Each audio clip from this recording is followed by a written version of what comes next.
¿Qué onda?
Hola, buenas tardes.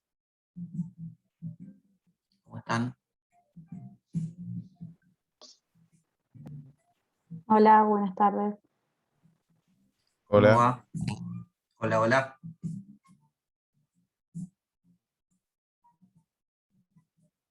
Bueno, ya me han hecho hospedador, así que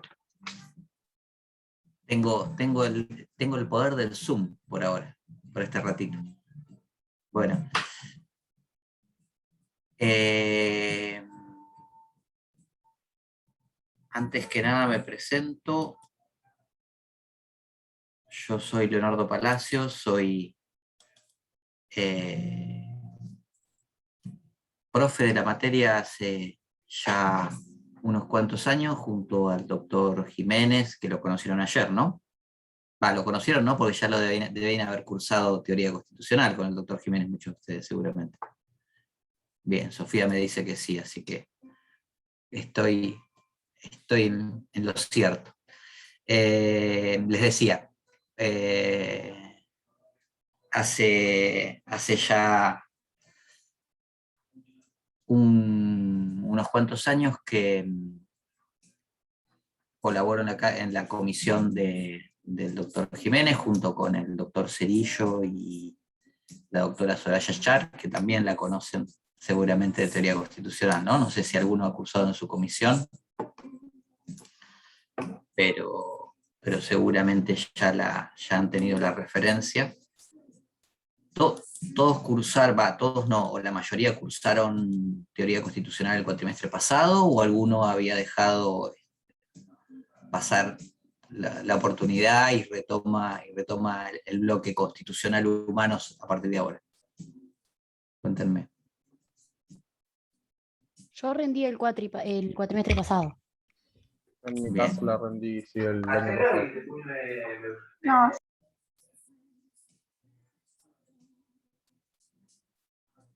Bueno, seguramente debe haber muchos de ustedes, ¿no? Que que cursaron el cuatrimestre pasado.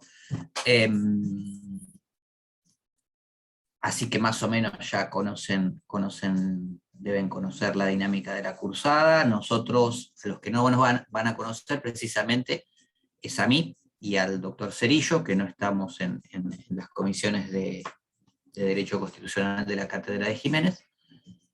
Yo estoy en Historia Constitucional en la cátedra de Furundarena, en la cátedra A, así que posiblemente por ahí me haya cruzado con alguno de ustedes,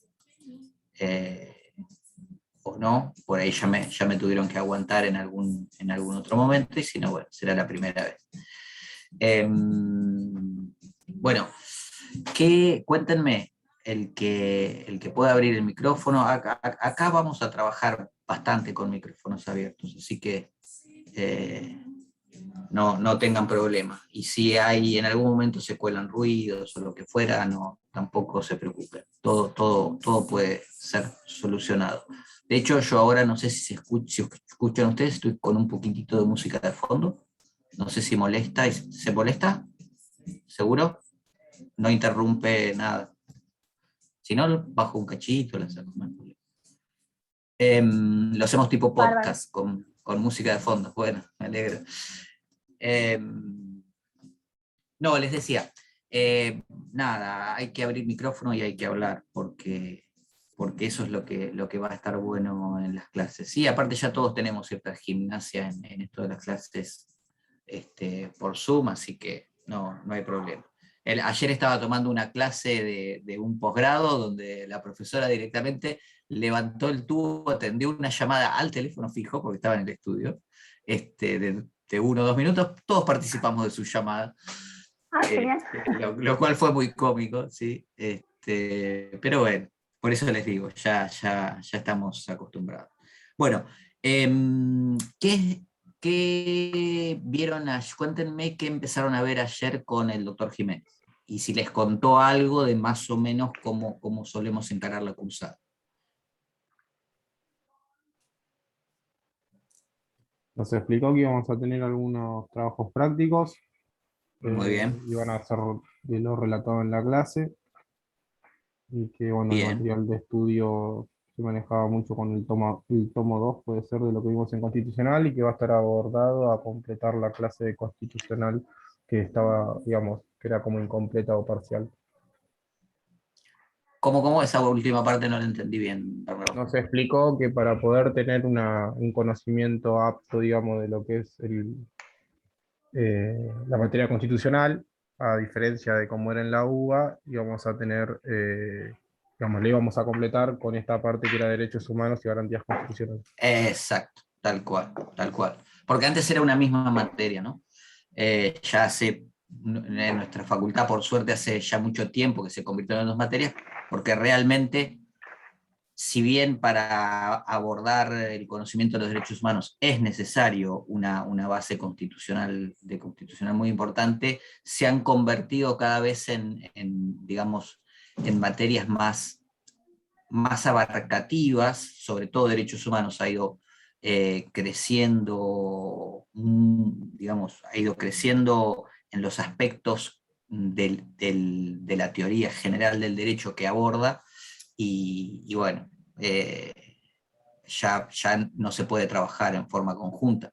Hasta hace pocos años algunas facultades lo tenían todavía en forma conjunta, ahora ya casi todas la van independizando. Así que sí, es más o menos así lo que planteó. Después, no muchas más sorpresas, obviamente. Como bien contaba Bernardo, el material está muy, muy desarrollado, de algunas unidades en el tomo 2 del libro de Jiménez, y para complementar lo que por ahí no está, o no es que no está, digamos, no está especificado como dice en el programa, tenemos el libro de Blasick también, ¿no? El titular de la cátedra, que es el Sí. Manual Crítico de Derechos Humanos. No sé si lo han visto. Sí, sí. Bueno, también lo tenés, perfecto. Sí. Ahí les comentó el doctor Jiménez que están ambos, todo el material suyo más el de Blasi, que están en la página de él, en la página profesorjiménez.com.ar, por capítulos, así que pleno acceso. Y después hay una serie de materiales complementarios que solemos dejar en la plataforma. Todavía no me he metido en el aula virtual, lo tengo que recorrer a ver qué está disponible y qué hay que actualizar, pero en general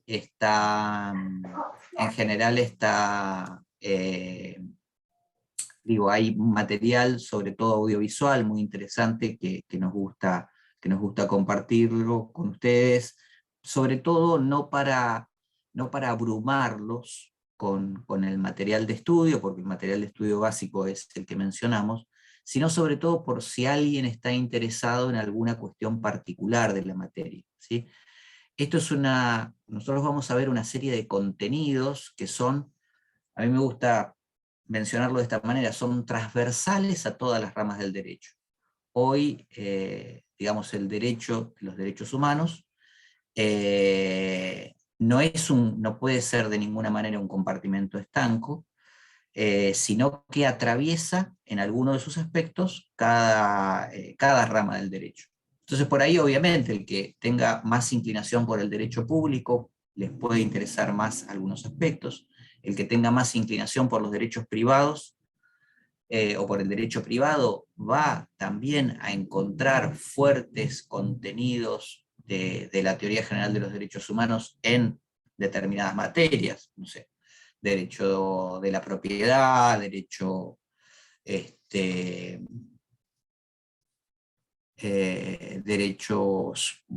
garantías judiciales, por ejemplo, en la materia. Es decir, van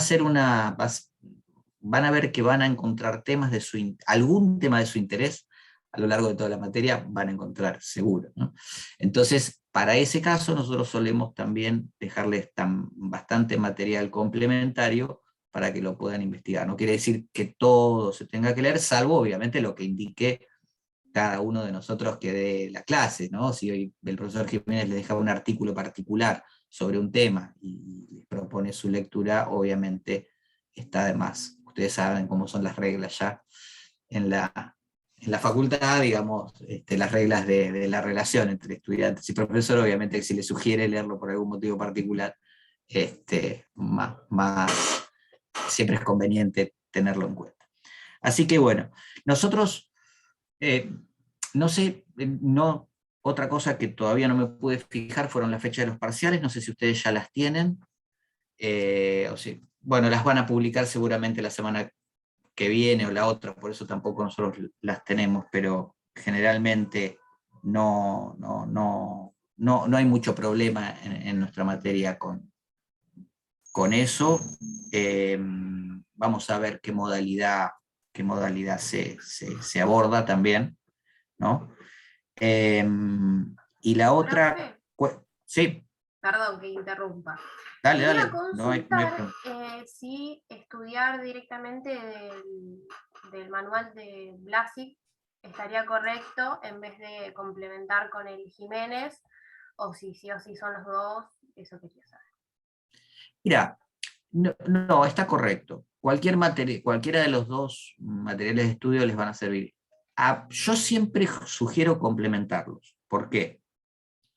Porque el doctor Jiménez va, por ejemplo, dar algún tema que él lo va a dar de acuerdo a cómo más o menos lo tiene en su libro, ¿sí?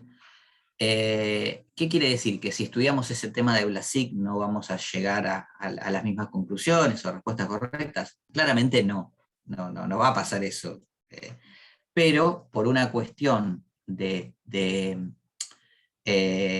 practicidad o de cercanía, yo les diría, bueno, por ejemplo, el doctor Jiménez va a dar la bolilla 5, que trae, la bolilla 5 es quizá una de las más importantes de esta primera parte, porque trae dos temas que son fundamentales, sin los cuales nosotros decimos, bueno, nadie puede salir de esta cursada sin saber estos dos temas. Uno es reglamentación de derechos o poder de policía, y otro es estado de sitio. Y son dos temas claves porque tiene que ver con la limitación precisamente de lo que reconocemos hoy como derechos humanos. Bueno, son dos temas que además el doctor Jiménez es especialista. Entonces, yo lo que les sugeriría es, a ver, si ustedes van al manual del doctor Blasi, que esos temas están perfectamente desarrollados, están clarísimos, se entienden, coinciden, pero por ahí hay alguna circunstancia particular que el doctor Jiménez aborda en su clase, yo lo que le diría es, bueno, miren de los dos por lo menos, ¿sí? Pero eso, insisto, es una sugerencia, los dos materiales están súper correctos, tengan en cuenta las actualizaciones, no más, en ambos casos, ¿no? Nosotros en las clases solemos comentar alguna cuestión. Derechos humanos es el derecho, sobre todo el derecho internacional de los derechos humanos, es, ahora te contesto, Celeste, dame un minuto. El derecho internacional de los derechos humanos es una rama claramente en expansión, ¿sí? Entonces, año a año se producen novedades. Entonces, las ediciones de los libros que ya tienen algunos años en ambos casos, en las clases nosotros solemos complementarlas o comentarles. Mira, en el libro, por ejemplo, se menciona como último antecedente de la Corte Interamericana tal caso, pero ya tenemos tal otro, o ya tenemos una observación general que aborda el tema que antes no teníamos. Eso también ténganlo en cuenta, ¿sí? Porque hace, obviamente, a la riqueza de lo que ustedes están aprendiendo y a que tengamos la posibilidad de tener clases por lo menos ahora sincrónicas, ¿sí? Y acá Celeste pregunta, ¿cada capítulo que hay que leer de los libros se suben al campus?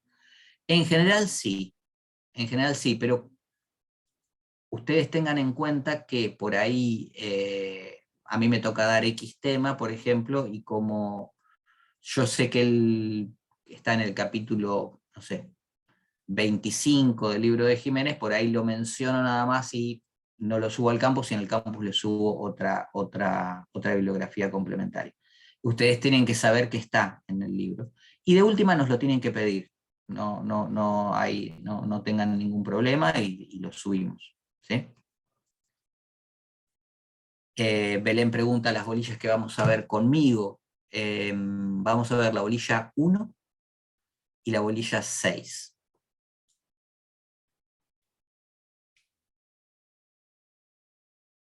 La bolilla 2 la van a ver con la profesora Yachar. La bolilla 3 la van a ver con el profesor Cerillo. Perdón, eso es importante. Mañana tienen clase con el profesor Cerillo, ¿sí? Así que supongo que van a empezar con la bolilla 3. Y la 5 con el doctor Jiménez, y la 4 la comparten Jiménez y Cerillo, si no me equivoco. Ese va a ser más o menos el plancito. ¿Sí? Bueno, no sé si hay alguna pregunta más de este orden, o así organizativa. Profe, o sea que hasta la bolilla 5 entraría en el parcial. Hasta la 6, que Hasta la doy yo. Perfecto. Yo doy la 1 y la 6. Ok, gracias. Bueno, a mí me gusta hablar mucho en las presentaciones, pero para nada, que tengan el panorama completo. Igual insisto, ustedes ya han cursado más o menos con buena parte de los profes en teoría, y lo tienen claro, pero a mí me corresponde en la general de la ley porque voy a hablar de 3 personas en realidad, a las cuales me gusta mucho trabajar con ellas, y a las que obviamente le tengo gran afecto y admiración, digamos, ¿no? Como trayectorias académicas, que son la del profesor Jiménez, la del profesor Cerillo y la de la profesora Char. Entonces lo que yo les voy a pedir, más allá de que, insisto, seguramente con Jiménez ya han trabajado, y con Soraya también, que pregunten. Y en el caso del profesor Cerillo también, porque son realmente profesores muy formados. Los 3 trabajan en el ámbito, en diferentes aspectos, pero en el ámbito de los derechos humanos. O sea, saben que el doctor Jiménez es camarista federal y tiene, obviamente, por ser juez de esa cámara, un amplio conocimiento en causas que versan en muchas de las materias que se engloban los derechos humanos.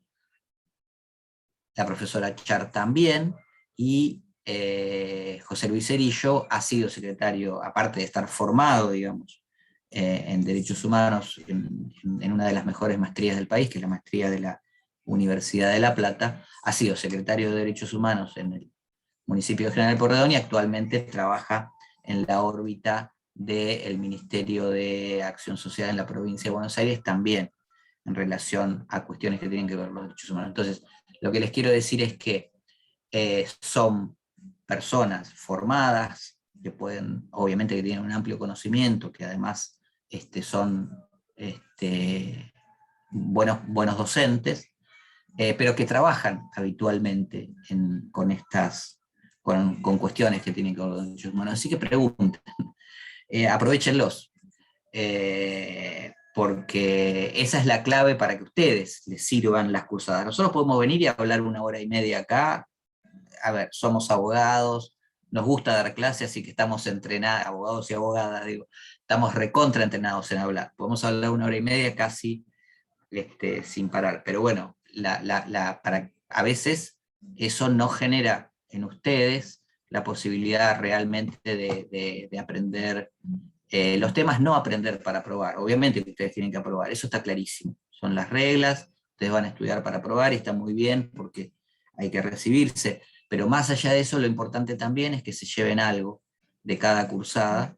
A los que les gusta, insisto, más el derecho público se van a sentir más cómodos. A los que les gusta más el derecho privado u otras ramas del derecho, por ahí les cuesta un poquito.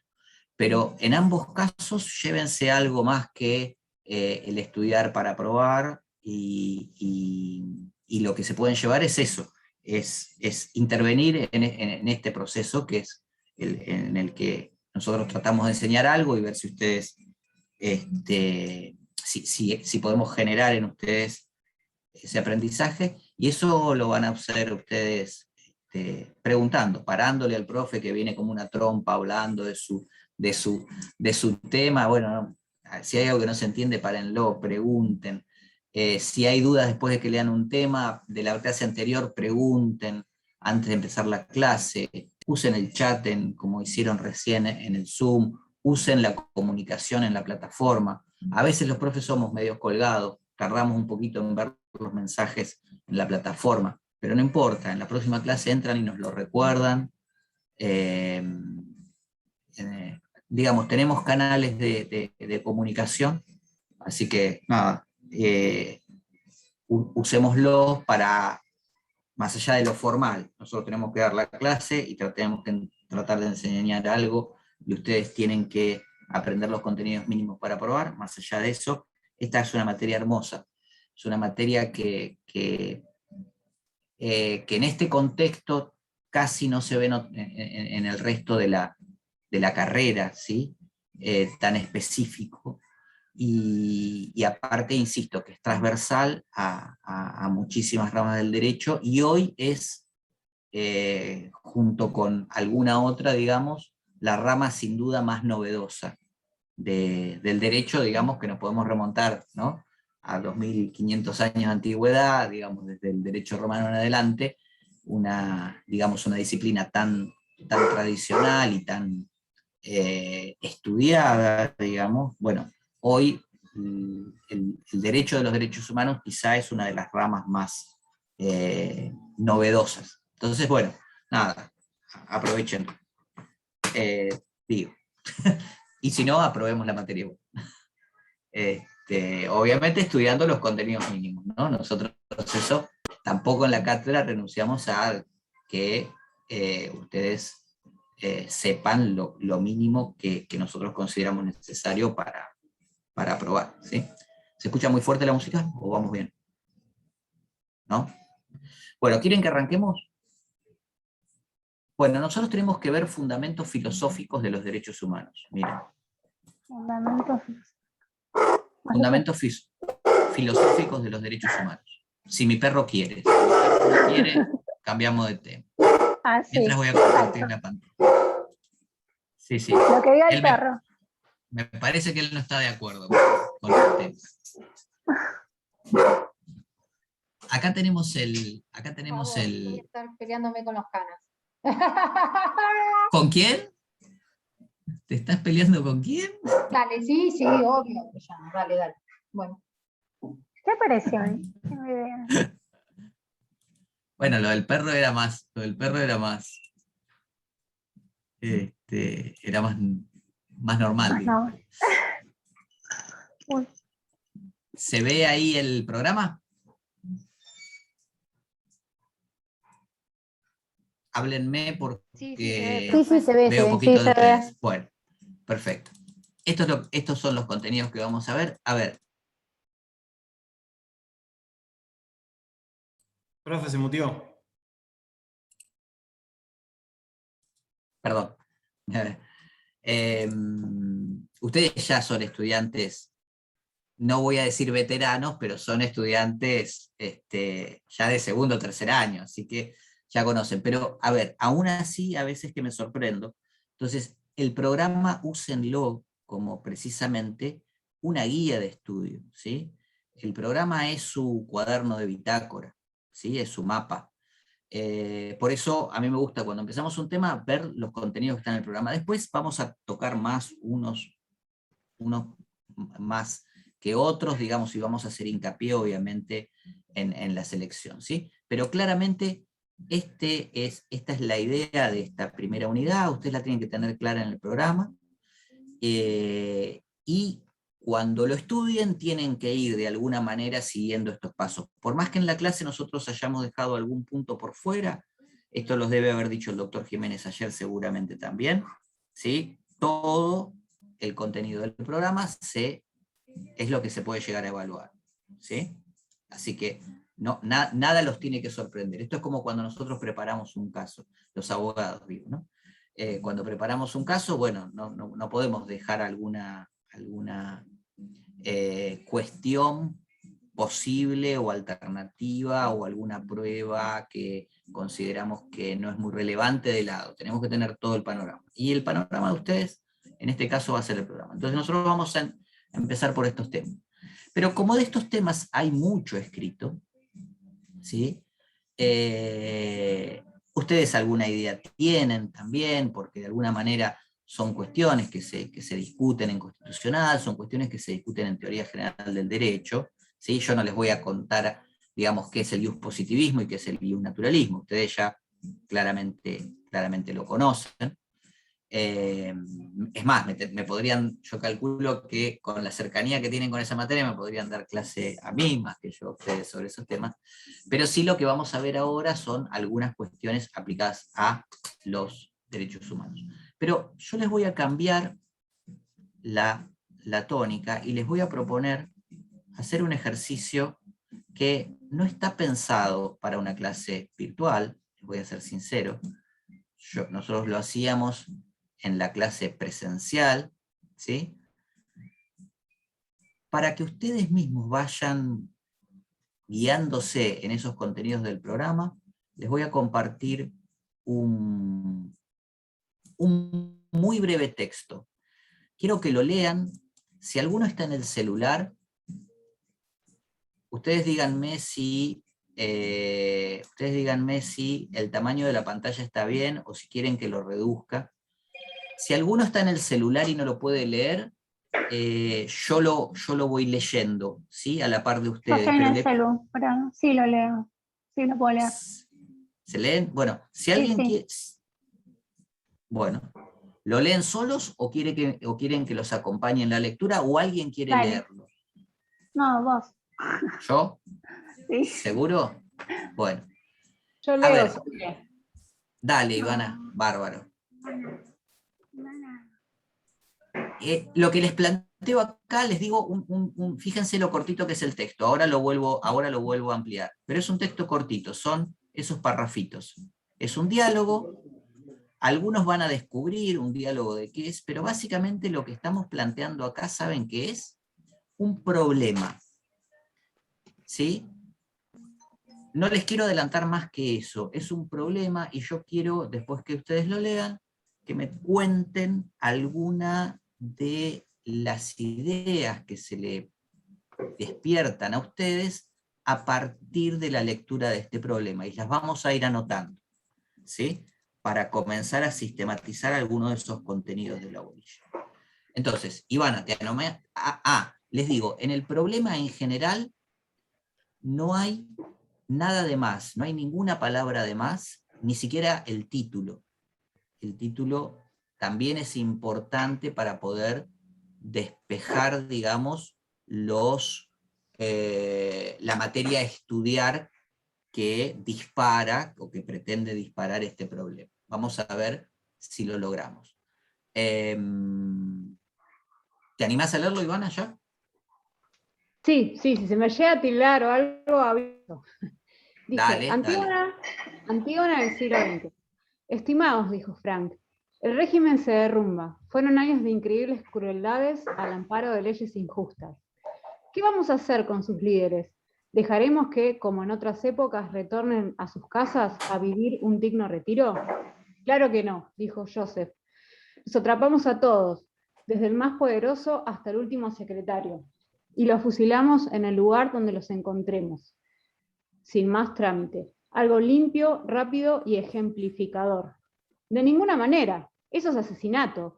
Debemos juzgarlos por sus crímenes, exclamó Winston. Es nuestra obligación dar un mensaje al mundo, al futuro. Millones de muertos en campos de exterminio, trabajos forzados, persecución étnica, decenas de países obligados a entrar en guerra, tratados de paz violados. ¿Qué juicio puede contemplar eso?, pensó Sala Charles. No puedo ver más. Ah, ahí está. ¿Y qué tribunal lo juzgará? ¿Y qué leyes aplicará? ¿Y qué pena se les impondrá a los que encuentre culpables? ¿Con qué proceso se los juzgará? Es que estamos atados a la ley y no hay ley que contemple esos crímenes, ni los pasos para juzgarlos. No se los puede juzgar, insistió Joseph. Pero, ¿es necesaria una ley que castigue estos crímenes para juzgar a estos asesinos? Dijo Winston. ¿Acaso no todos conocemos lo que está bien y lo que está mal, lo justo y lo injusto? Sí, pero eso no es la ley de los hombres. No todas las leyes de los hombres son iguales. Y si no tenemos la ley de los hombres, estaremos aplicando solamente el poder que nos dio la victoria, el poder de las armas, dijo Charles. Hay leyes escritas, dijo Frank, pero también hay costumbre, principios, moral. Recuerden Antígona, no debería ser el poder de las armas la que fundamente este juicio, sino la esencia de los seres humanos. Pienso que es posible, pero tengo dudas. ¿Quién me apoya? ¿Charles, Winston, Joseph?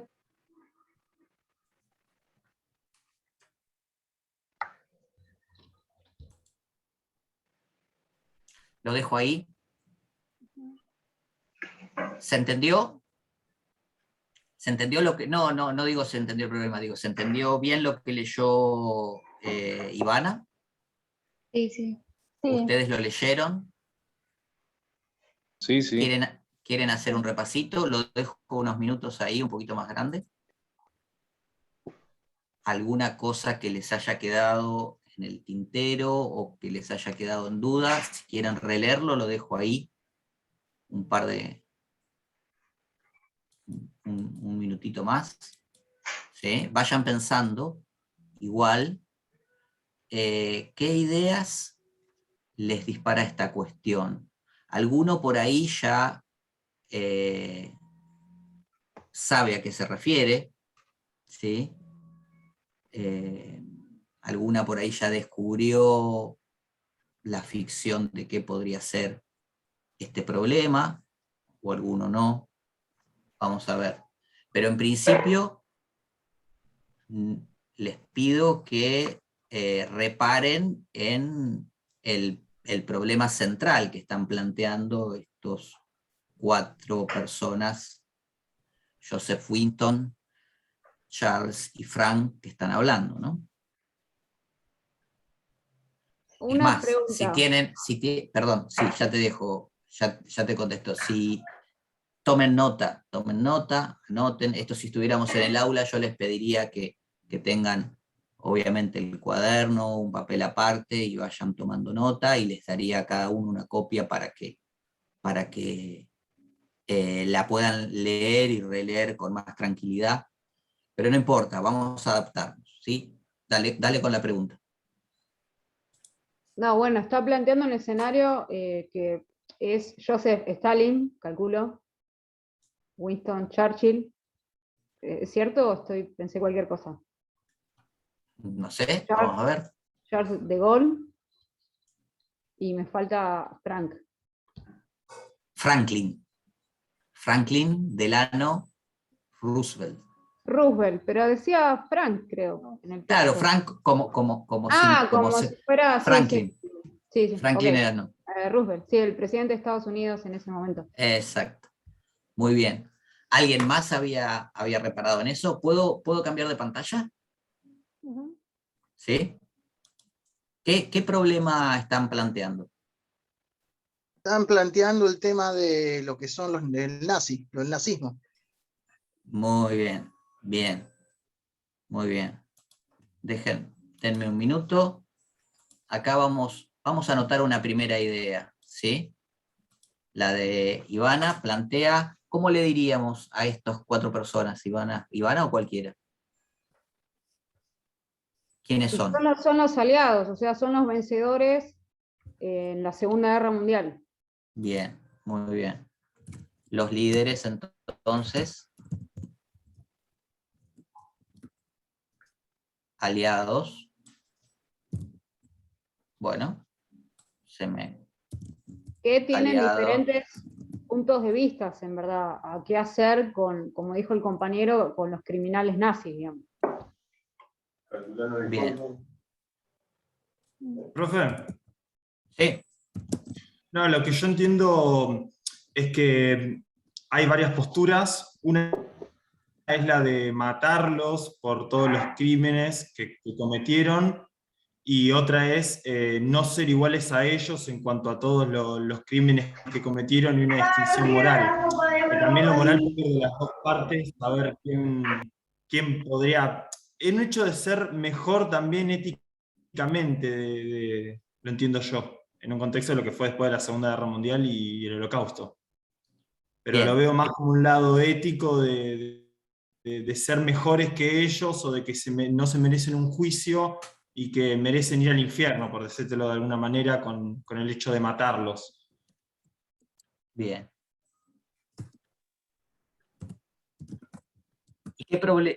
¿Y qué otro problema plantea? ¿Qué problema, digamos, esas posturas? Sí, Bernardo, dale. El problema central creo que hay ahí es quién los va a juzgar y de qué manera. No hay un medio, ya sea para juzgarlos en forma de fusilamiento o respecto a ciertos, ¿cómo es? A la manera moral de la que habla Diego.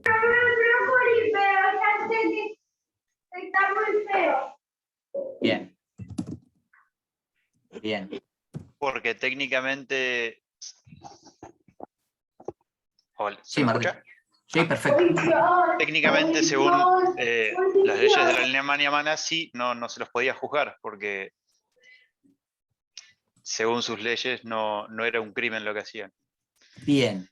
Pará, me quiero detener ahí, Martín. ¿Y esas leyes qué serían? Leyes retroactivas puede ser, la retroactividad de la ley.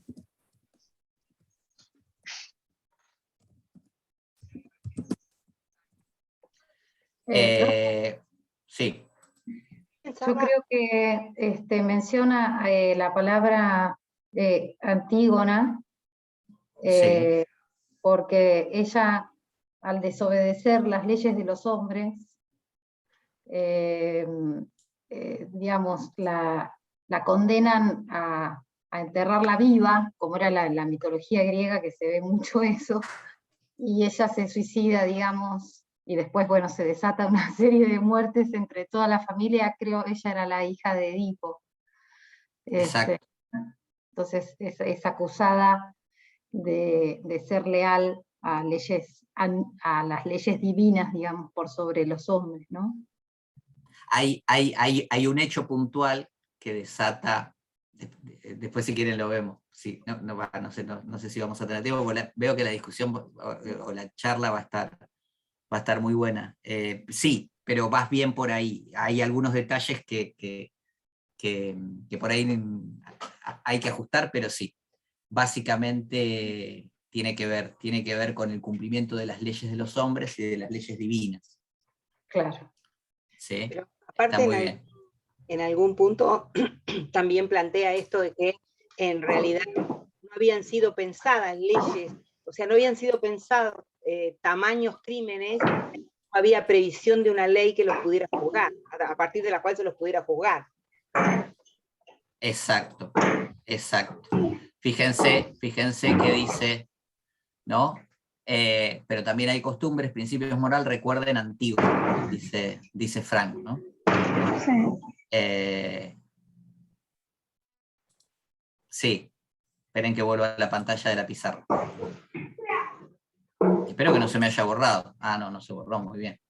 Veo que el Zoom me sigue dando bolilla. Les decía, bueno, pero paren, que me detuve en lo que habían comentado de Antígona, que está muy bien, pero antes habían planteado algo con respecto a la retroactividad de las leyes, ¿no? ¿Quién había sido? Yo lo había planteado. Bien, ¿cuál era esa idea? Al momento de hacer los hechos que cometieron, no había ninguna ley que lo prohibiera, por ende estaba permitido. Bien. Entonces, después, al crear, por más que crearan una ley que lo prohíba, eso fue después de ya haberlo hecho, así que no tendría validez. Bien. No sería legítimo. Bien, muy bien. Doctor, ¿no sería la cláusula Radbruch o Radbruch? Sí, va por ahí, pero explícale, a ver, explica un cachito eso, a ver. Si mal no recuerdo, que lo vi en Teoría del Derecho, si no me equivoco, Ahí está, sí. hablaba sobre una cierta retroactividad de leyes. No tendría que ser, pero en esos casos particulares, donde supuestamente se mellan los derechos humanos, decían, y ciertos valores morales, se puede hacer un tipo de retroactividad de la ley, si no me equivoco. Sí. Ahí, digamos, más que retroactividad hay que aplicar, bueno, pero no me quiero adelantar, no me quiero adelantar, pero va por ahí la discusión, sí. No me acuerdo, no sé quién lo dijo recién. Yo, Ariel Vivas. Ariel, eso. Tiene algo que ver con eso, Ariel. Pero bueno, esperen que termino con la idea de Bernardo, creo que era, ¿no? Al momento de los hechos no había ley que lo prohibiera. Luego, una ley no podría ser retroactiva. No.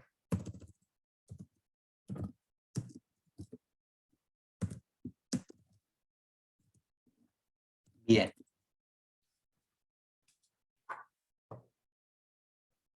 ¿Algo más?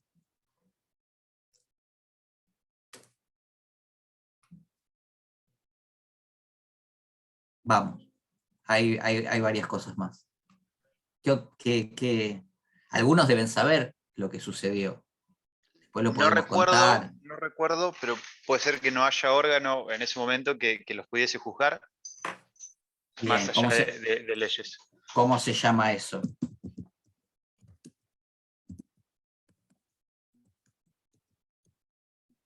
¿Alguno recurso penal?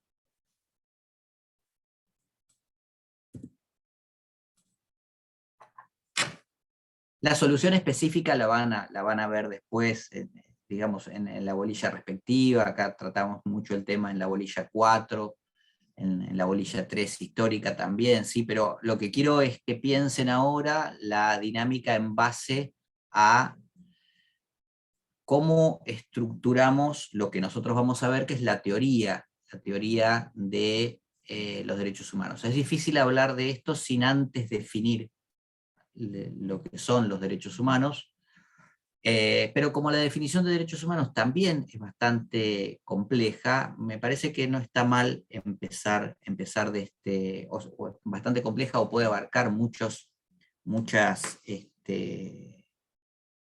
diversas miradas filosóficas. Parece que no está de más arrancar con esta discusión para saber precisamente lo que tenemos que saber en esta bolilla, que es las miradas sobre los fundamentos filosóficos de los derechos humanos. Así que hablé unos minutos acá para ver si se les ocurría alguna idea más. La pregunta, ¿cuál sería la pregunta?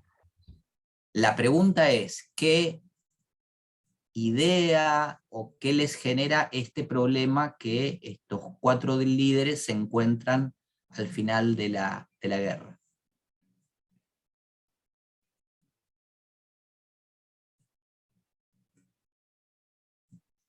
No sé si tienen que ver con el justnaturalismo, sobre que A ver. existen principios morales universalmente válidos, o sea, no según lo que cada uno piense sobre lo que tiene que hacer, sino que hay una verdad universal. Principios morales, dijiste, universalmente Válidos. válidos. O los derechos del hombre a la existencia también. ¿Y eso cómo jugaría en este problema? Una postura iusnaturalista, ¿qué nos diría en este problema? Nos diría que a pesar de que no hay ninguna ley positiva o sea escrita, habría que Dios ir lo va a a los juzgar. principios morales exactamente, y digamos, juzgarlos desde una filosofía Origen del divino. derecho y no desde algo escrito. Bien. ¿Se ve ahí la idea escrita? ¿Es más o menos fiel a lo que dijeron ustedes? Yo escribo ideas de ustedes, no mías. ¿Sí? No se ve. ¿No se ve? No veo. Dice, iusnaturalismo, principios morales universalmente válidos, por eso, a pesar que no hay ninguna ley, se los puede juzgar. Ah, sí, sí. Eso, bien. No tienen que estar de acuerdo con eso, ¿no? Digo, es la idea que se disparó recién. Sí. ¿Qué otra idea se le... ¿Quién se anima a disparar una idea que podría contrariar esta Claro, última que ¿se me pusimos? escucha? Hola, hola. Sí.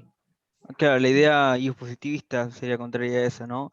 Diciendo que ellos lo que hicieron era válido en ese momento porque la ley lo permitía. Entonces, como viene la ley positiva que decía que se podía hacer eso, es totalmente válido lo que hicieron. O sea, que no se puede juzgar por algo que era acorde a la ley en ese momento y espacio.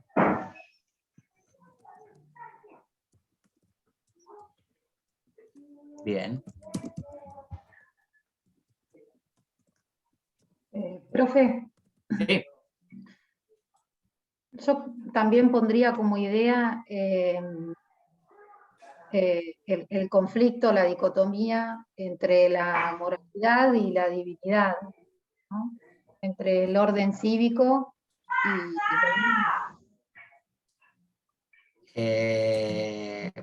Digamos, los diferentes planos, sería, como dijiste, el conflicto, ¿dijiste? Conflicto entre moralidad y divinidad, o entre el orden cívico, el Estado, versus lo divino.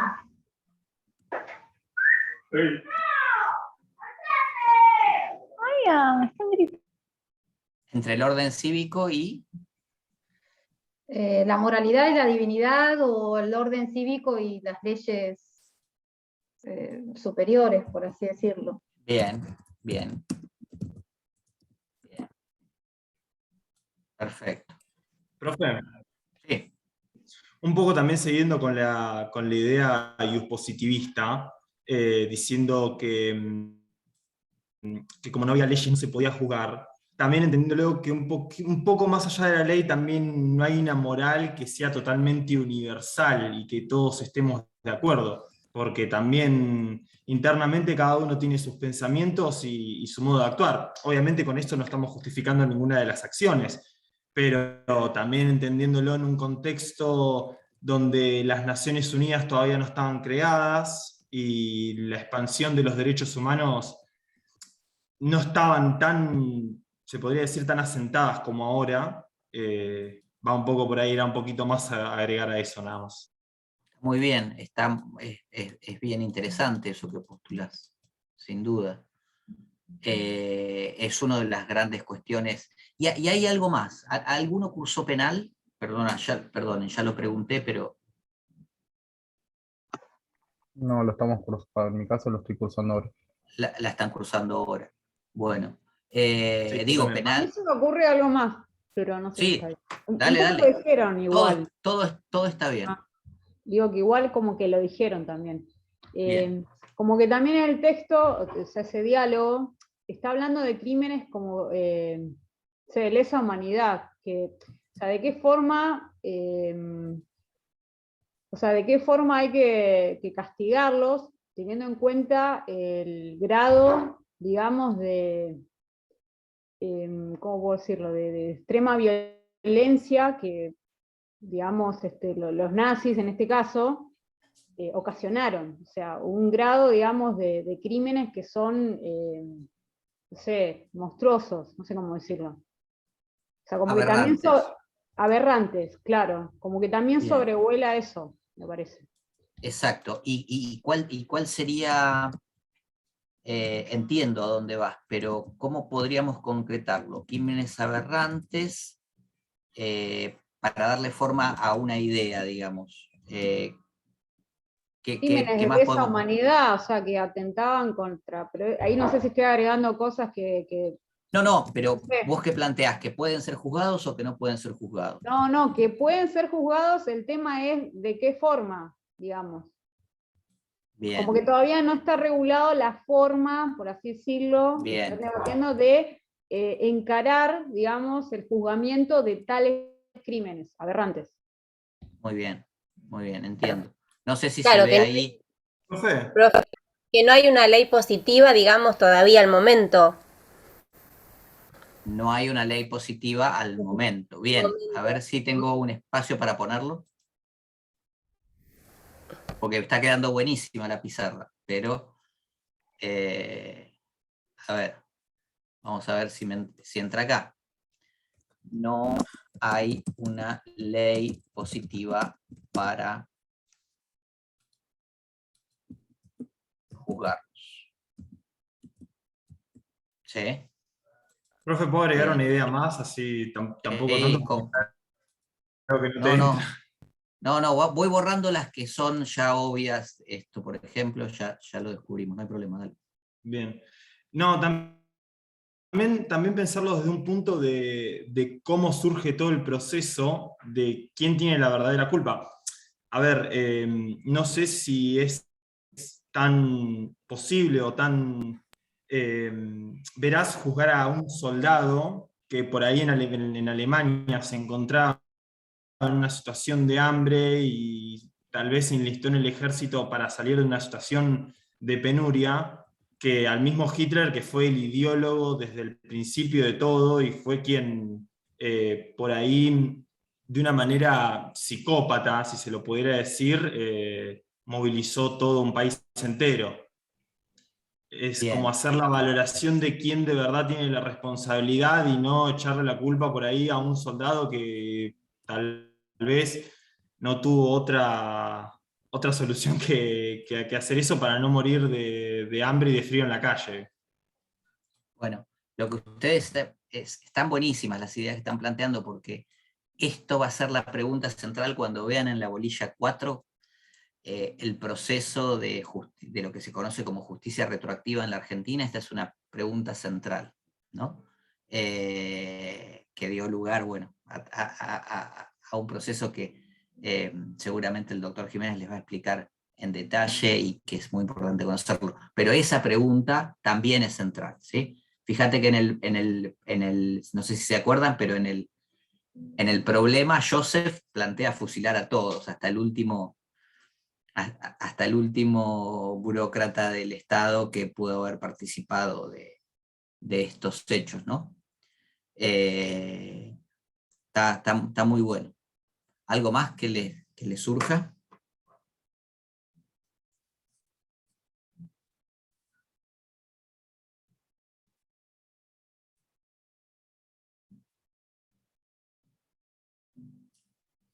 Que a los que seguramente la mayoría sabe lo que sucedió, digamos, ¿no? Posteriormente.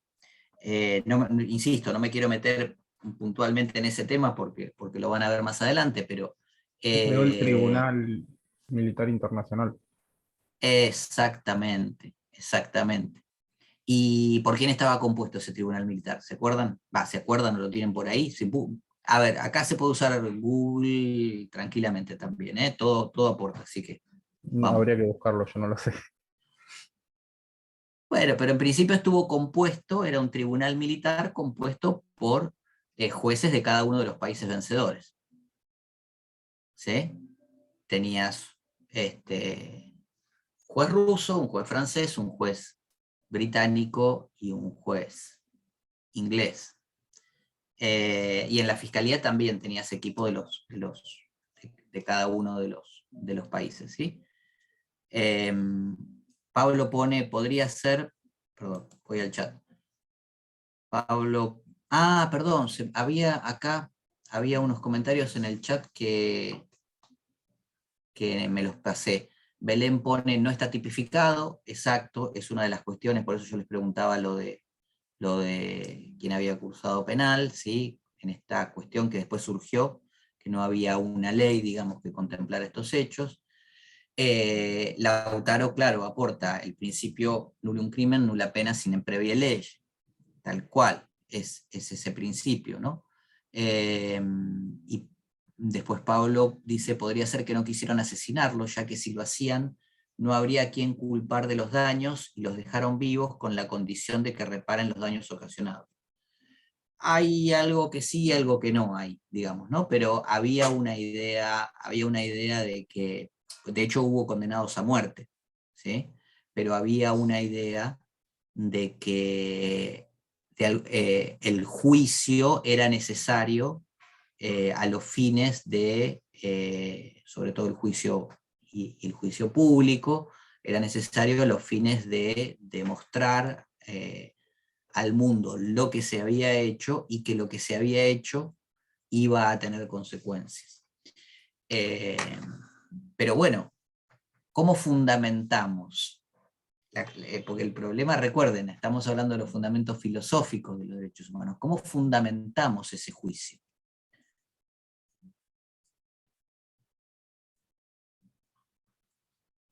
¿Nos alcanza una postura iusnaturalista? Esta es la pregunta disparadora, si quieren. ¿Nos alcanza una postura iusnaturalista que dice que hay leyes superiores al derecho positivo vigente en cada uno de los países y que por eso es posible este juicio? Y por otra parte, ¿nos alcanza una postura iuspositivista para negarle legitimidad a este juicio?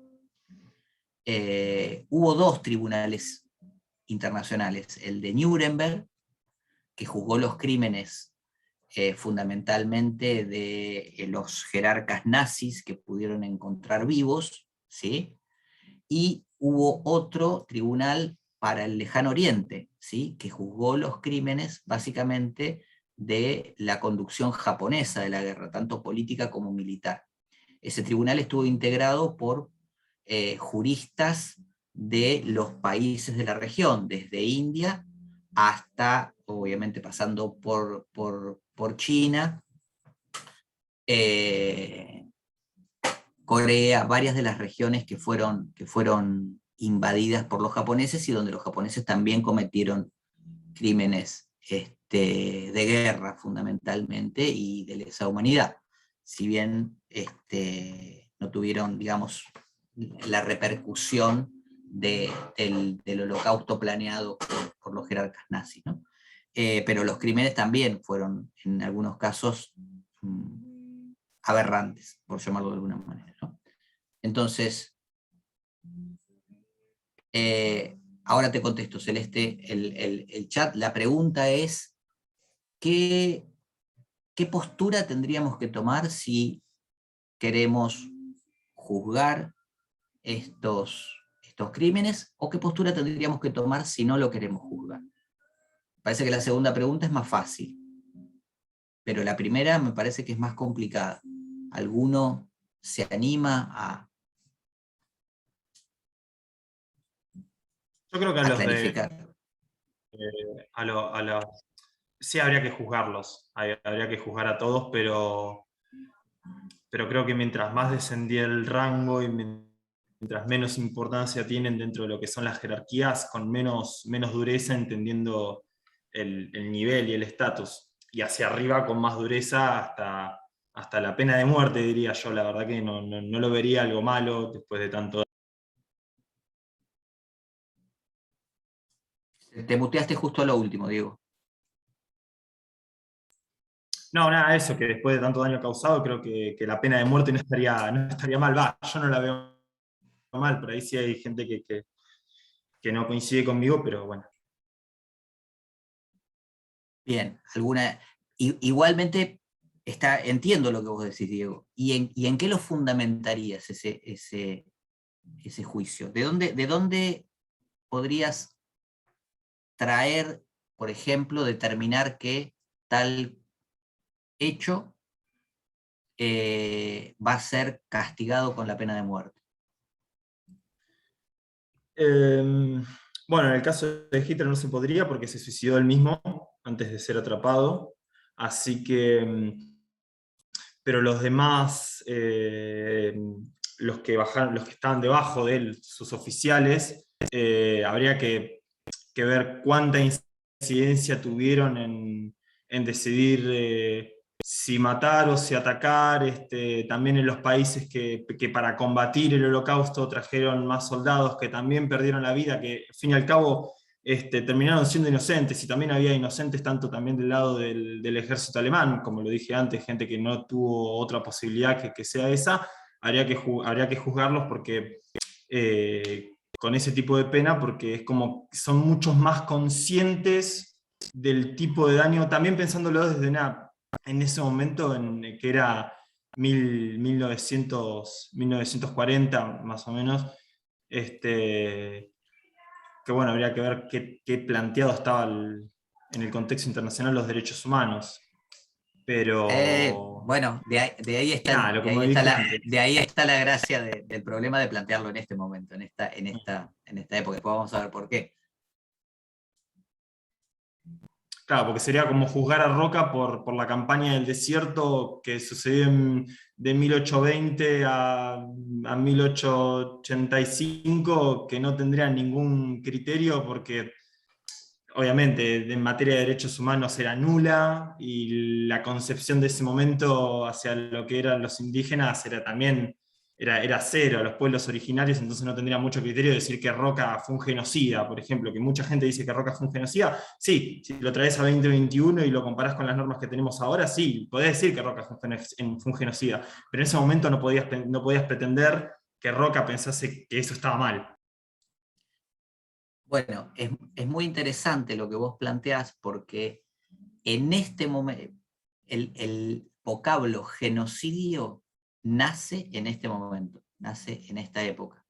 Lo inventa Rafael Lemkin, un jurista polaco, que obviamente está al tanto de lo que está sucediendo en la Alemania nazi, y en 1944, transitando los pasillos del Departamento de Estado norteamericano, tratando de que se hiciera algo a favor, digamos, de que no quede impune lo que estaba sucediendo, y que, digamos, ya todos, el mundo, o por lo menos todos podían avisorar que era más factible una victoria aliada que una victoria del eje. Él en 1944 crea este vocablo, ¿sí? Con una raíz griega y una terminación latina, genocidio, ¿sí? La muerte, digamos, de la gens, de un grupo, de la tribu, de un clan. De todas Sí, formas, ¿no? me parece que si igual el vocablo surgió en determinada época, no significa que antes no hubiese habido genocidios. No, claro, tal cual. Pero fíjate, lo interesante de esto es que estamos en un momento cúlmine para tratar de fundamentar en derecho, con los elementos que tenemos de la ius filosofía de ese momento, algo que va a marcar nuestra actualidad, si querés, ¿no? Eso es lo interesante. ¿Y cuál es la gracia? Claro, lo que vos decís del vocablo es así. De hecho, nosotros hablamos del genocidio armenio, es decir, del genocidio del pueblo armenio que se cometió en la Primera Guerra Mundial, como el primer gran genocidio del siglo XX y antecedente del genocidio nazi, porque Hitler tenía bien en claro que lo que había hecho el Estado turco en ese momento no había sido castigado ni nacional ni internacionalmente, ¿sí? Entonces, lógicamente no estaba el vocablo, pero estaba la acción. Pero digo, ese vocablo luego lo que es interesante, luego, se va a convertir en la tipificación de uno de los 4 delitos penales internacionales que conocemos, que existen hoy, ¿sí? De hecho, va a ser el primero, porque en la primer convención que va a adoptar la ONU al respecto va a ser la Convención contra el Genocidio, ¿sí? Ahora se me está patinando la fecha, pero si no me equivoco, en 1948. O sea que va a ser el primer delito internacional tipificado. Belén me dice que sí, ¿es porque le acerté en el año? ¿Sí? ¿O es porque te suena? Sí, profe, sí, perdón, no podía hacer funcionar el micrófono. Le acertaste. Bien, gracias, eso es importante. No, les decía, fíjense que está todo concatenado, ¿no? En el sentido de que resulta que en 1945 están juzgando a unos señores que claramente, y ahora estoy dando una opinión personal, claramente se merecían ser juzgados y condenados, como lo fueron en muchos casos, ¿sí? Pero por un delito que no va a ser tipificado en el ámbito internacional hasta 1948. ¿Sí? De hecho, el Acta de Londres, que es el documento jurídico que le da legitimidad al Tribunal Internacional de Nuremberg y que indica por qué delitos pueden ser juzgados quienes sean llevados ante este Tribunal Internacional y qué penas pueden llegar a tener, es creado con posterioridad a estos hechos, ¿sí? Con lo cual no estamos respetando ahí el principio de la ley previa, por eso estos cuestionamientos. Pero para redondear estas ideas que me parece que ustedes plantearon también, ¿cuál es el problema central cuando vamos a fundamentar desde una postura filosófica o filosófica la compleja trama de lo que hoy conocemos como derechos humanos? Bueno, el primer planteo grande es este que surgió en este momento, ¿sí? Aún hoy, luego de muchos años, muchos plantean cierta ilegitimidad de este tribunal. ¿Por qué? Bueno, este tribunal está claro que fue un tribunal ad hoc, ¿sí? Pero hubo con posterioridad otros tribunales ad hoc. Lo van a estudiar cuando vean parte de la bolilla 4, el Tribunal Penal para la Yugoslavia, el Tribunal Penal para Ruanda. Si bien enmarcados en otro contexto jurídico, porque ya estaban creadas las Naciones Unidas, en este caso Naciones Unidas se está creando en el mismo momento, ¿sí? Se está creando en octubre de 1945 con la firma de la Carta de San Francisco. Y es el órgano que luego le va a dar legitimidad a una serie de normas en el ámbito internacional. Pero en este momento solo tenemos, digamos, un acuerdo, si quieren, de los vencedores. Entonces, nosotros podríamos decir, bueno, tenemos una fundamentación iusnaturalista en castigar estos hechos que se delimitaron en tres, ¿no? En crimen de guerra, en guerra de agresión y en genocidio. El crimen de guerra de alguna manera estaba tipificado porque existían convenios de derecho internacional humanitario, digamos los convenios de La Haya, ¿sí? De fines del siglo XIX, que de alguna manera tipificaban lo que eran prácticas ilegales en la guerra. Por ejemplo, obviamente matar prisioneros rendidos, soldados heridos del otro bando, no rescatar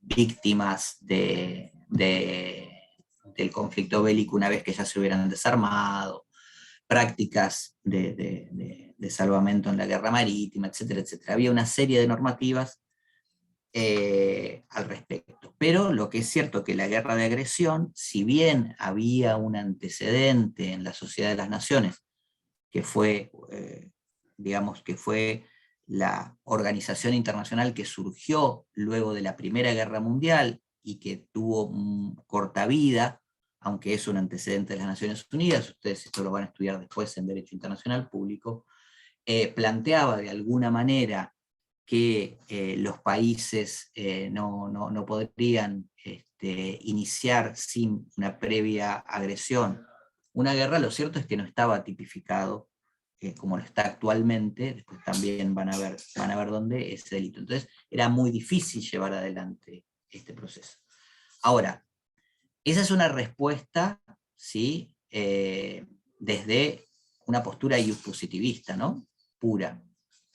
Ustedes se tienen que plantear el escenario de esta época en la discusión filosófica del derecho. En este momento, digamos, la escuela racionalista, el iusnaturalismo tiene una producción de siglos, ¿sí? Y el iuspositivismo es lo que genera como novedad el derecho en las primeras décadas del siglo XX. No está de acuerdo. en las primeras décadas del siglo XX. ¿Quién es el expositor fundamental en esta época de la corriente ius positivista? ¿Se acuerdan?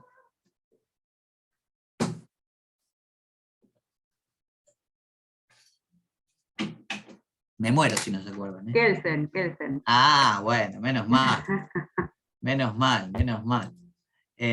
Sí, Kelsen, claramente.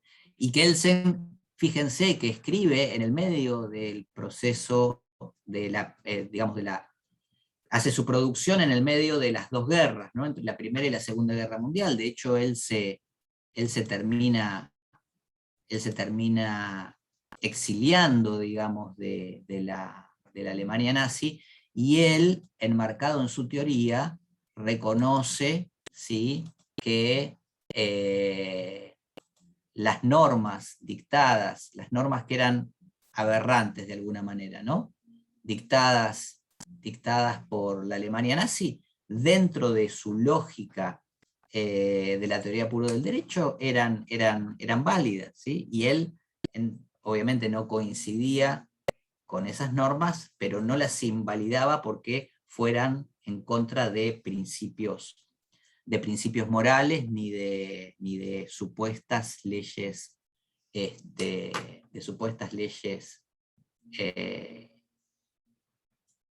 digamos, inmutables en cuanto a lo que es justo y lo que no es justo, ¿no? Les puse esta diapo porque está la carita de Kelsen ahí que nos mira desde toda su producción teórica, ¿sí?, para que no nos olvidemos de él. Entonces, bueno, claramente, si nosotros hubiéramos tomado, si se hubiera tomado en ese momento una teoría ius positivista pura, no podría haber sido juzgado esos crímenes, ¿sí? O por lo menos no en el modo que fueron. Se podrían haber juzgado otros hechos de acuerdo a otro tipo de norma y por otros tribunales, pero esos no, ¿sí? Ahora, si tomamos una teoría ius naturalista pura, tenemos que juzgar esos crímenes, ¿no? O sea, no, está mal dicho, perdón. Si me escucha algún profe o alguna profe de teoría del derecho y me escucha decir teoría ius naturalista pura, me salta el cuello y me reta y va a tener toda la razón.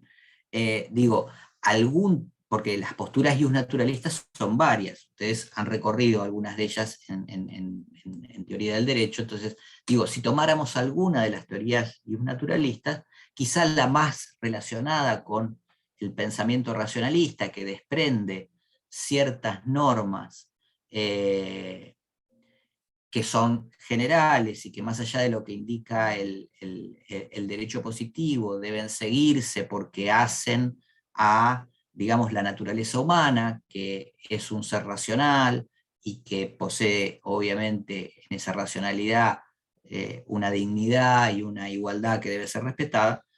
Incluso si tomamos esa postura, la pregunta sería, ¿por qué solo se juzgaron los crímenes del Imperio japonés en el Tribunal del Lejano Oriente o del Tercer Reich en Alemania? ¿Fueron los únicos que cometieron este tipo de crimen en la Segunda Guerra Mundial?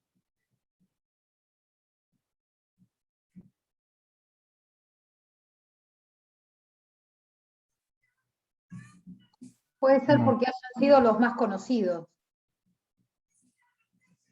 Puede ser. Yo creo que es porque la historia lo hacen los ganadores.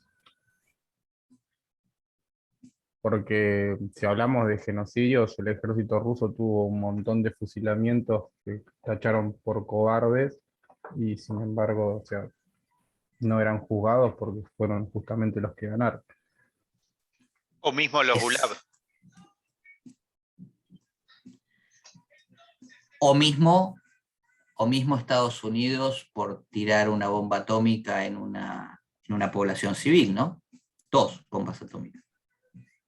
Sí, previo a eso, digamos, la relación que ellos tenían con lo que eran las personas de raza negra, si te pones a comparar donde vivían, eran muy parecidos a lo que eran los campos de concentración nazi. De hecho, sí, no llegaron a ser campos de exterminio. El problema es que los nazis tenían campos de concentración, campos de trabajo y campos de exterminio, a veces centralizados en una misma unidad, ¿no? No me quiero meter en esos detalles, que por otra parte son muy interesantes, pero lo cierto es que Estados Unidos tuvo campos de concentración, por ejemplo, para ciudadanos estadounidenses de origen japonés durante la Segunda Guerra Mundial, ¿sí? No llegaron a ser ni campos de trabajo forzado, ni campos de exterminio, pero hubo una limitación ahí importante. Pero lo que les quiero decir es que si tomamos una postura iusnaturalista, tendríamos también que pensar que, como bien dijeron ustedes, los líderes soviéticos que ordenaron un hecho puntual, ahora les comento, que es una masacre de oficiales polacos cuando Rusia invade Polonia, que se llamó la masacre de Katyn, digamos, donde se mataron aproximadamente 30.000 soldados polacos, que obviamente se habían rendido. Eso claramente es un hecho, primero es un crimen de guerra, pero además también podría ser pensado como un crimen de genocidio. Sin embargo, no fueron juzgados porque, como ustedes dicen, formaban parte del Tribunal Internacional que estaba juzgando a los vencidos. Entonces, tampoco el iusnaturalismo nos llega a dar una respuesta acabada, ¿sí? Y por eso también se entiende más o menos, no me quiero meter en detalle, digamos, pero el problema de los derechos humanos, a partir de este problema que yo les traje, pero a partir de cualquier otro problema que vamos a poder relacionar, el problema de los derechos humanos es que se reconoce,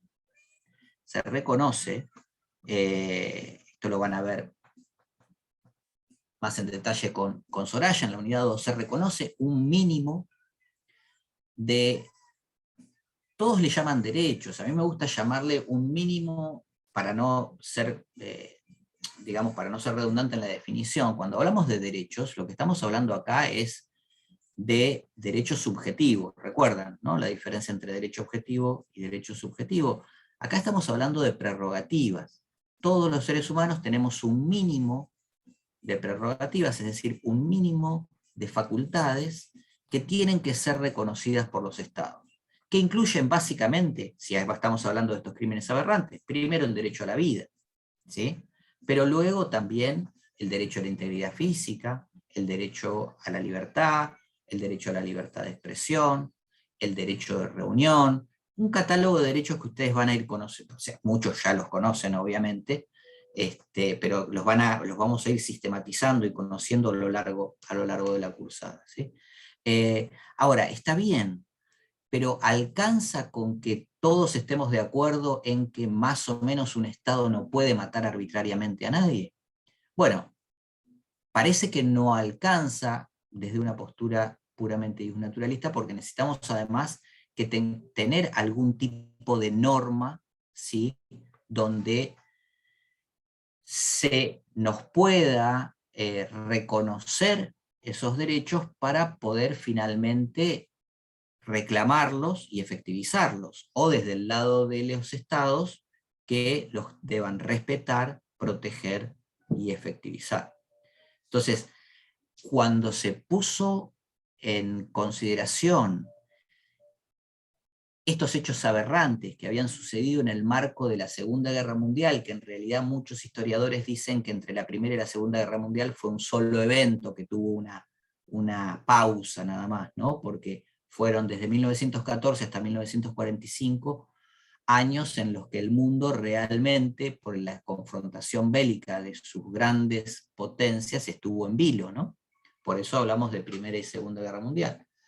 Entonces, lo cierto es que los derechos humanos, o lo que nosotros llamamos la teoría de los derechos humanos, surge en este momento porque tiene que venir a cubrir un hueco que la teoría hasta ahora del derecho que se conocía en su vertiente más de corte iusnaturalista o en su vertiente de corte iuspositivista no podía dar una respuesta a este fenómeno que surge fuertemente y es, bueno, no importa ya la legislación interna de un Estado, si rompe con ciertas reglas o principios que todos sabemos que están mal, independientemente de nuestras posturas filosóficas, todos sabemos que está mal concentrar a millones de personas en un lugar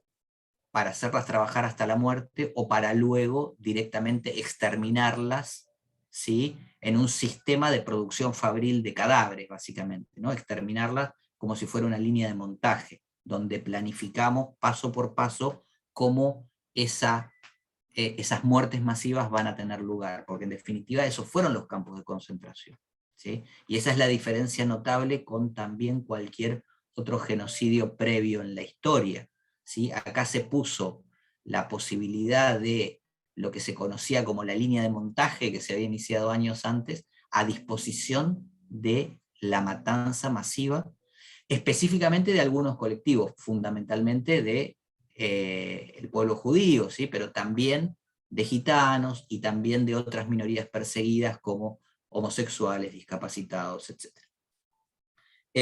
O personas que, en el caso de la Alemania nazi, personas de izquierda, ¿no?, ligadas al Partido Socialista o al Partido Comunista. En el caso de los hechos que hacía Stalin, al revés, ¿no?, persiguiendo a sus contrincantes políticos, a sus adversarios políticos, y a veces hasta sus propios camaradas, porque Stalin también persiguió a sus propios camaradas de partido. Siempre, perdón, me fui muy lejos, quiero volver.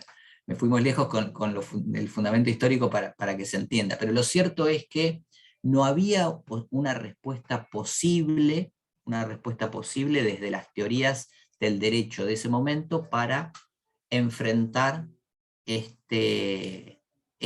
estos horrores, ¿no? Y por eso se recurre a lo que se conoce como el derecho de gentes, o el derecho de la costumbre internacional, ¿sí? ¿Cuál es la legitimidad del Tribunal de Nuremberg finalmente, o del Tribunal de Tokio? Bueno, la legitimidad es, miren, el derecho internacional se construye con una fuente que tradicionalmente es la costumbre, porque no hay un legislador mundial, digamos, ¿no?, o por lo menos no lo había hasta ese momento, y por lo tanto lo que regula el derecho internacional son los acuerdos entre países, que ustedes conocen como tratados, pactos, etc. Pero bueno, cuando no hay, se regula por la costumbre como fuente del derecho, ¿no? Ahora me estoy metiendo en el terreno de los colegas y las colegas de Derecho Internacional Público, que también, si me escuchan, me van a retar seguramente, por decir alguna cuestión inapropiada para la disciplina, pero bueno, ustedes, digamos, sepan corregir alguna cuestión cuando uno es en esa materia, que por otro lado es hermosa y está excelentemente dada en la facultad. Pero la cuestión es que había una fundamentación en lo que tradicionalmente se conoce como el derecho de gentes, que tiene incluso una cita en nuestro sistema constitucional, ¿no?, desde 1853. El derecho de gentes está reconocido en muchos ordenamientos y en nuestra Constitución también, como la posibilidad, digamos, de ser una referencia jurídica a la hora de la actuación estatal. Entonces, está claro que la legitimidad de estos tribunales está basado en ese digamos, en ese antecedente, o en esa mecánica de entender el derecho internacional. Pero también lo cierto es que no había una norma que dijera, bueno, a quien inicie una guerra de agresión le corresponde la pena de muerte, ¿sí? Está claro que teníamos ese problema. Entonces, la teoría de los derechos humanos comienza a surgir acá, porque ya no se ve a los derechos humanos como, voy a compartir pantalla de nuevo, ya no se ve a los derechos humanos como una expresión de lo que conocemos como derechos constitucionales, es decir, aquellos derechos que se les otorgaban o que cada ordenamiento jurídico interno le reconocía a sus ciudadanos. Como a nosotros nuestra Constitución nos reconoce, por ejemplo, el derecho al debido proceso, a la defensa en juicio, a la libertad de expresión, a la libertad de culto, etcétera, etcétera. Entonces, fíjense, claramente hay derechos que hoy llamamos derechos humanos positivizados, ¿sí?, en constituciones, ¿sí?, desde las 10 primeras enmiendas de la Constitución norteamericana de 1791 hasta la Declaración de los Derechos del Hombre y del Ciudadano francesa de 1789, y un siglo antes el Bill of Rights de los ingleses de 1689. Entonces, claro, ahí empiezan a positivizarse los primeros derechos que vamos a conocer como derechos humanos, pero lo cierto es que cuando surge este gran problema, ya estamos hablando de cómo fundamentamos derechos que las personas poseen por el solo hecho de ser personas, y que no importa en qué frontera nacional están residiendo o están transitando, sino que deben ser respetados por todos los estados, ¿sí? ¿Se entiende cuál es la diferencia? Estamos hablando de un derecho que lo van a ver cuando vean las características, que lo vamos a llamar universal precisamente por esa cuestión, porque trasciende, ¿sí?, ahí tienen la primera gran característica de los derechos, trascienden lo que puede ser el reconocimiento en una Carta Magna Nacional, en una Constitución Nacional, porque deben ser respetados en cualquier momento, en cualquier lugar y por todos los estados, ¿sí?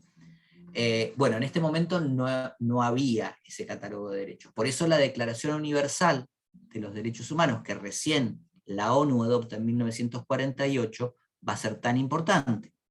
¿Por qué? Porque es el primer gran cuerpo, ¿sí? No sé si tienen la Constitución por ahí, la Constitución con los tratados. Si lo tienen por ahí, vayan a la Declaración Universal. Mientras yo digo algo más, vayan buscándole, que por ahí les pido un poquito de ayuda. La Declaración Universal de los Derechos Humanos de 1948, ¿sí? La de ONU, porque en ese mismo año se sanciona la Declaración Americana de los Derechos y Deberes del Hombre. Pero vamos a la universal primero.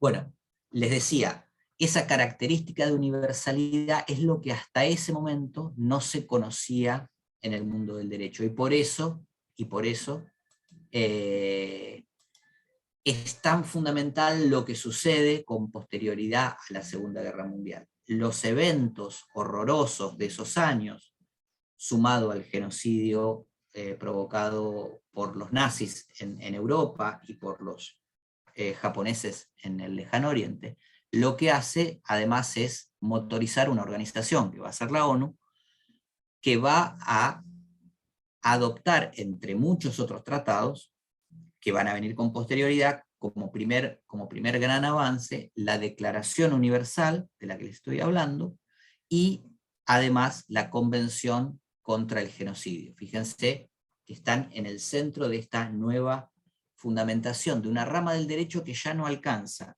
con mirarla con anteojos ius naturalistas, ni con anteojos ius positivistas. Casi necesita de una concurrencia de ambas. ¿Por qué?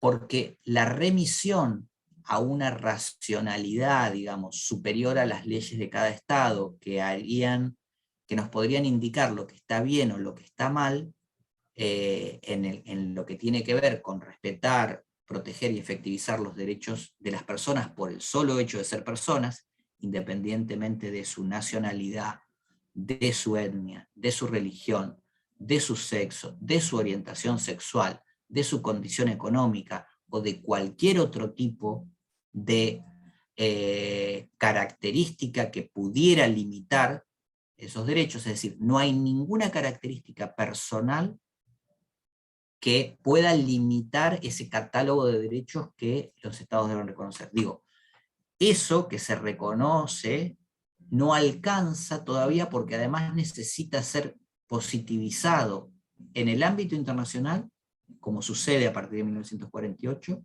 con diferentes corpus jurídicos que vamos a ir estudiando a lo largo de la cursada, y en el ámbito nacional también, lo que va además poner en jaque o empezar a poner en juego la soberanía como una prerrogativa o como una característica absoluta de los estados, ¿sí?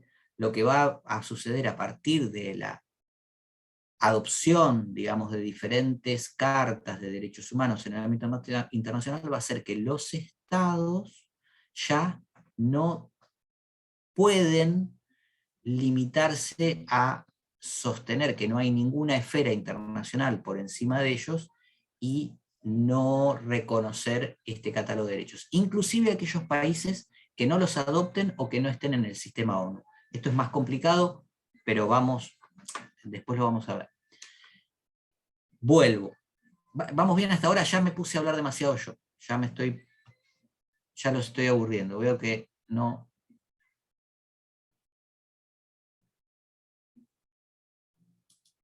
Vamos de nuevo al programa, entonces. ¿Sí? Entonces, fíjense. Los fundamentos filosóficos. Tenemos un enfoque iusnaturalista y un enfoque positivista, ¿sí? Ya hablamos bastante. Obviamente que ustedes lo van a tener que profundizar en la lectura del texto, no les voy a venir yo a recitar lo que dice el libro. Con respecto a lo que preguntaba Celeste, este punto está muy bien explicado en el libro de Blasick. Y además les voy a poner en la plataforma un artículo que generalmente trabaja el profesor Jiménez, donde él habla también de estas dos visiones, profundiza un poquito, mencionando a algún otro autor, así que quédense tranquilos que les voy a dejar material sobre esto.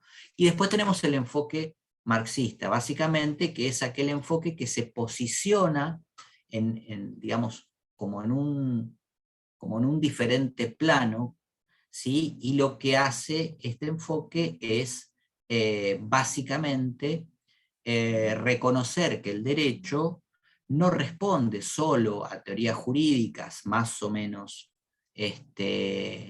sistematizadas, lógicas y autorreferentes, sino que el derecho no deja de responder a las condiciones materiales en que la sociedad se desarrolla. Entonces, permite explicar mucho más fácilmente por qué a unos se juzgaron y a otros no, y permite más fácilmente explicar por qué en algunos casos hay derechos humanos, como el derecho a la propiedad, que suele tener un respeto más privilegiado que otros, como por ejemplo el derecho a una vida digna, ¿sí? O el derecho al agua, o el derecho al medio ambiente sano. Digo, estoy explicando las posturas, ¿sí? Y que va a tener ligazón con algo que ustedes deben haber estudiado en teoría del derecho, que es la teoría crítica del derecho, como una tercera postura frente a la tradicional iusnaturalista y a la iuspositivista, ¿sí? ¿Vamos bien hasta ahí? Sí, perfecto, profe. Bueno, ya tenemos que ir terminando, ¿no? ¿Qué hora es? Sí. Bueno, ya tendríamos que haber terminado, perdón. Ya es la hora. Bueno, entonces, fíjense, a la luz de esto que venimos viendo, después repasen, si quieren, véanlo desde el manual de Blasick, insisto, les voy a colgar el artículo de Jiménez en la plataforma. Tenemos enfoques políticos e históricos que de alguna manera los fuimos recorriendo, donde el origen de la teoría de los derechos humanos tiene que ver con estos eventos que deben ser asimilados, digamos, por los países en el ámbito internacional, y deben tratar de ponerle un freno, sobre todo para el futuro. Y luego hay una fundamentación ética muy fuerte, obviamente también ligada a los aspectos racionalistas de la iusfilosofía, ¿sí? Y que hacen que en algunos casos debamos adoptar normas para poder positivizar los fundamentos éticos de los derechos humanos. Y finalmente, bueno, esto claramente es también transversal a todas las materias, tiene el aporte de las teorías de género al análisis de los derechos y los derechos humanos. Hay un profesor que a mí me van a escuchar citarlo mucho, que es Fabián Salvioli, incluso suelo ponerles algún video de él, porque tiene mucho material audiovisual. Fabián Salvioli es el director de la Maestría de Derechos Humanos de la Universidad Nacional de La Plata, que, como les mencioné, es uno de los mejores posgrados en la materia, o quizá el mejor que haya en el país, que además de ser profesor de Derecho Internacional en la materia, tiene una amplia actuación en el ámbito internacional de los derechos humanos, y él lo que dice es que hoy por hoy no se puede entender la teoría de los derechos humanos si no le ponemos esa mirada de género, ¿no? Como que la mirada de género de alguna manera vino a completar, como viene a completar luego la mirada sobre la discapacidad, o en su momento fueron la mirada sobre los niños, niñas y adolescentes, a completar ese plexo, ese conjunto de prerrogativas que todas las personas tenemos, y que en algunos casos tiene que hacer hincapié en algunas determinadas colectivos vulnerados históricamente, o vulnerables por condiciones materiales. No sé si te contesté, Celeste, lo de la pregunta del chat. Creo que sí, hay que estudiarlo en principio, el libro de Blasick lo sistematiza más, pero les voy a compartir el artículo de Jiménez también. Y bueno, ahora sí, ya me callo. No sé si queda alguna pregunta.